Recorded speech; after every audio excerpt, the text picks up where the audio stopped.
Radiofrekvenčno opremo sestavljajo tri enote: RF generator ali generator signalov, spektralni analizator in pa omrežni analizator. Gre za celovito opremo, ki tako na eni strani omogoča, da generiramo poljubne radijske signale in na drugi strani sprejemamo te radijske signale in jih tudi analiziramo. Omrežni analizator pa nam da možnost celovite analize impedanc radiofrekvenčnih vezij.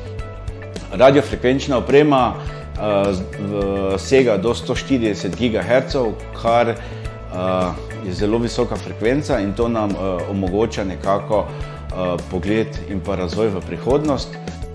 Za to novo opremo pa lahko sedaj tako raziskovalno kot razvojno segamo po dosti višjih frekvencah in seveda radijski signali so danes ključni element kakršnega koli tehnološkega napredka, saj večina naprav, ki nas obdaja v našem vsakdanu, vsebuje neko vrsto radijske komunikacije, ali je to mobilna telefonija, ali so to brezžična omrežja, ali so to posebna senzorska omrežja. In ta nova oprema seveda naslavlja to novo ero radijskih komunikacij, kar nam daje ponovni zagon za naslednje desetletje.